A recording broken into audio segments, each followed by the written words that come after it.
Tara Lynn with 5 Acres Honey Farm. I figured I'd take you on a little winter morning walk around the farm to see all the critters wake up and have their breakfasts. I'm heading over to the quails first, which is my usual stop this winter. It's our first winter with the quail, and I'm bringing over a refill of their feed. They're on a 50-50. Right now it's a quail feed, and the other portion is the chicken layer feed, because I'm just slowly transitioning them onto the quail feed. I had not learned about the local quail feed until after I had already started them on sharing the chicken layer feed. So slowly transitioning them over. I'm also bringing over a little quail jacuzzi that we've been using with them, and it's just the wood ash from the remnants from our fireplace, and then of course, because it is below freezing overnight, and it is still below freezing right now in the morning, we empty their water out, and I'm going to refill their water.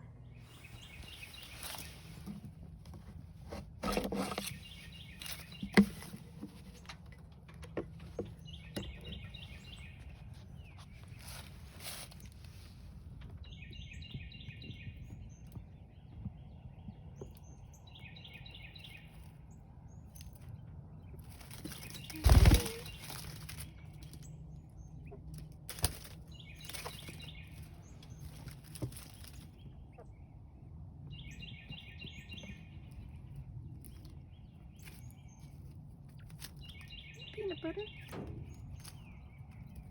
Peanut butter, the little one has a bad leg. All the rest are peanuts. So this little feeder I top off about twice a day right now, because we're around, if we weren't, I'd get them a bigger feeder. And then this feeder I only have to fill up once a week, and this one I keep inside their cottage. Also keep them in here. If they want to take a break from the cold, they can. I've been keeping their food and their mealworms on this side.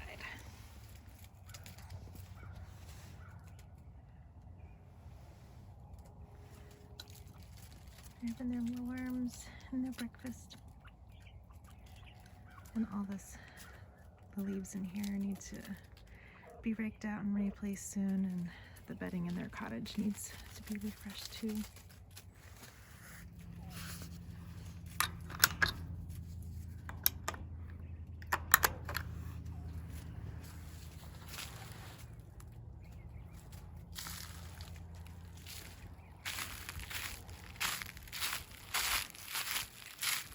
Nice cold morning. These girls don't need anything. It's old. Lots of bees out here.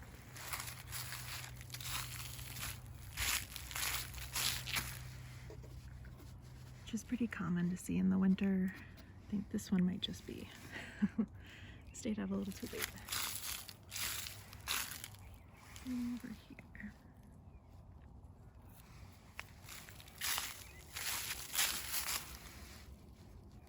So when it's so cold in the winter, the bees will, anyone who doesn't survive the cold, we got a little friend coming out, sun's on him.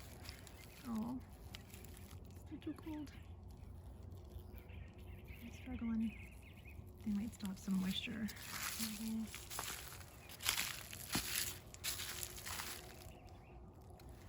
See, like sometimes they'll stay out, and even though it's cold out, once the sun warms them up, they'll perk back up.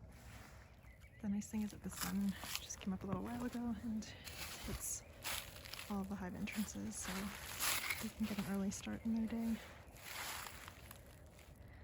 And we'll hopefully get the rest of the high tunnel done.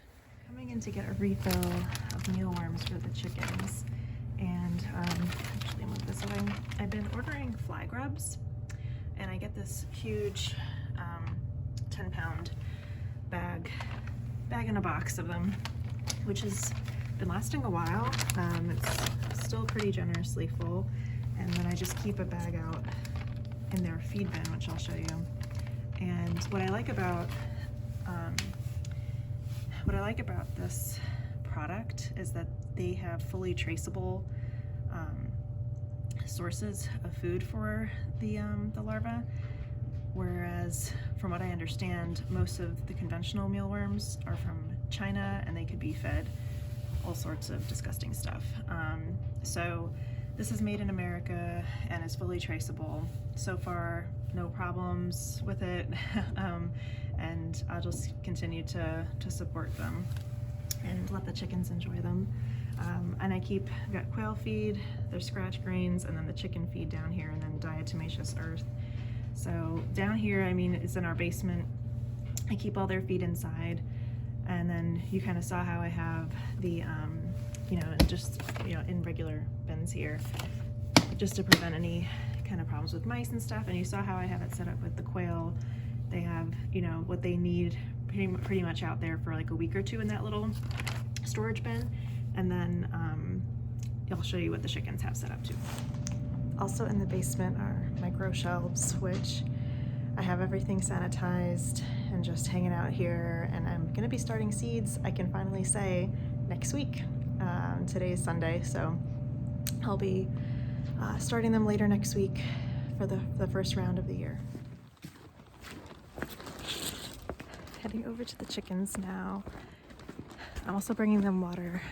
I know a lot of people use little electric heaters systems so they don't have to worry about the water freezing at night, but I make it a point that we don't really travel anywhere during this season so that we're around. And then of course with COVID we're not traveling as much anyway, but if we were, then I would make an effort to get something like that. But for right now, you can kind of hear them, they are anxious to get out. We really liked using these little carabiners. I just started using them when we set up the quail dome and cottage, and then we started using them over here because we like them so much, and it makes things easy. So that's the bin where we keep their feed. So we'll bring their mealworm treats over there. And there are little benches moved around because I needed it to reach the straggling girls who did not go in the coop last night. They went on top instead. So I've got, they are all jumping on each other to get out. Get this set up. Get the little impatient girls out here. Just need this.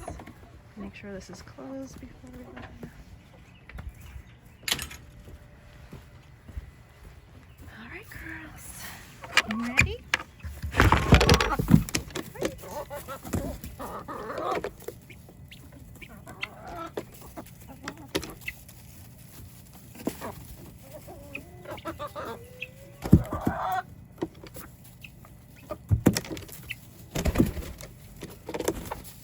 What is so funny is that Olive is always the last one out. Our loudest one. Princess Cardamom, of course.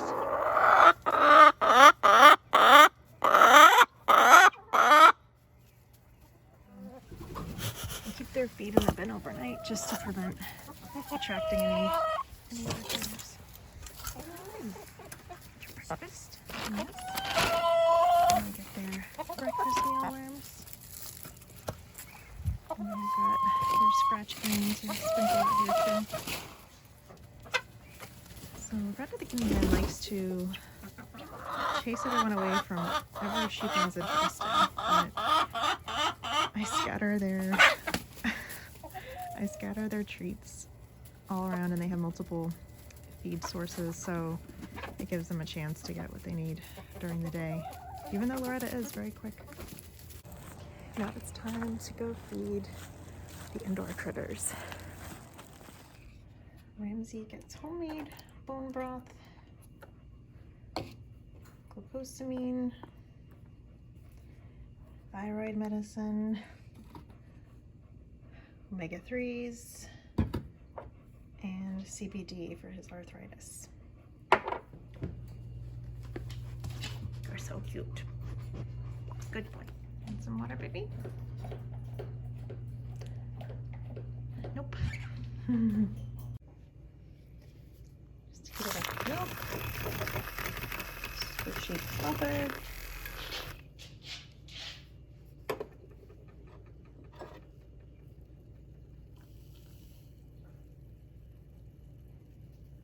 And a little cafe au lait.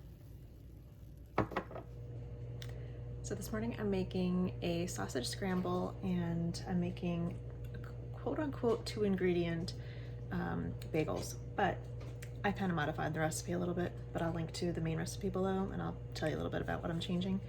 I'm using some local goat milk yogurt from a local dairy and flour from a local mill, and I'll show you how it all mixes together. The recipe calls for self-rising flour, but I don't really keep any around, so I kind of just eyeball having, it's about a tablespoon to a cup of flour to make your own, a tablespoon of baking powder to a cup of regular flour with a smidgen of sea salt. And once you mix that all together, you pretty much have self-rising flour on the homemade scale. And this particular recipe, if you had self-rising flour, then you'd have 2-ingredient bagels. And so I'm doing mini bagels. And so you basically do a ratio of like 1-to-1 of yogurt to flour. And then here, and then you just mix together, and you might need a little bit more flour or a little bit more yogurt depending on the consistency of your yogurt. And the recipe calls for Greek yogurt, but like I had showed you, I'm using a goat milk yogurt, which is more of like a thick skyr from a local dairy. And once this gets combined, it makes a really simple dough to work with. So as you can see, it comes together into a really simple dough. It's not sticky, and it's easy to shape and pull apart, and easy cleanup too. So I prefer not to go to the effort of actually like rolling them out and making them into true bagel shapes. So I just make a little dough ball and just press in the center here just for the effect of it. It doesn't change the flavor. And since I don't like to clean dishes and stuff, I'm using the same spare mug that I had frothed the milk earlier for my coffee. And I made a 50-50 blend of a little bit of milk and water and just coating them with this, and this will just make it easier for whatever toppings you want to put on them to stick on there, and it'll brown them a little bit too in the oven. And the nice thing about these is that if you're making for, you know, people who have varying tastes and flavor preferences, you can make a whole variety of different flavors. I prefer to coat these with a little bit of onion powder and poppy seeds and a little bit of sea salt, and I find that comes out great. I know a lot of people use like the everything but the bagel spice and stuff like that. This is kind of like a homemade version of that. I don't have any sesame seeds, but yeah, you could do garlic bagels, you know, chocolate, cinnamon, whatever floats your boat.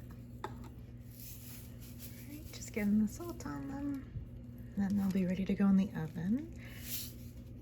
And got the oven set for 375. I'll check on those in a little bit. For the scramble, I have some local pork. I already have the avocado oil heated up. Because I hate cleaning bowls, I'm reusing the same bowl that I just made the bagels in to get the eggs and the salt and pepper all mixed up for the scramble. Okay, I have the sausage going on the stove, and I just mixed together 4 eggs with about a tablespoon of milk, salt and pepper, and I forgot I had some scallions from the farmer's market, and I sprinkled in some chili powder too, and that's gonna go right on top of the sausage. I don't have any cheese. That would have been nice to add too. We'll just put this in as is.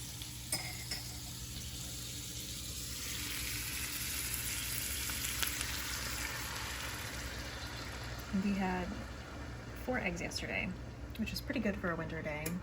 These did not take as long as usual. They were about just 17 minutes in the oven. I usually let them cool for like 2 minutes and then My favorite is to slice them and put some butter in between. And to give you kind of a look, it's got a great texture inside and it's super savory. It kind of tastes like a cheese puff. Really, really good. All right, the finished product. And I found some applesauce in the fridge, so I figured that would be a nice way to balance out all the savoriness, to have some sweetness in there. And fun fact I learned about bagels is that true bagels, are actually boiled. So these are truly Baileys because they're baked and not boiled. Mike added the first door to the high tunnel. That's about as far as we got today because I was working on putting a cardboard skirt around the pond, and I'll have a soil delivery this week, and hopefully I'll have a little bit better view to show you next time. But thank you for watching.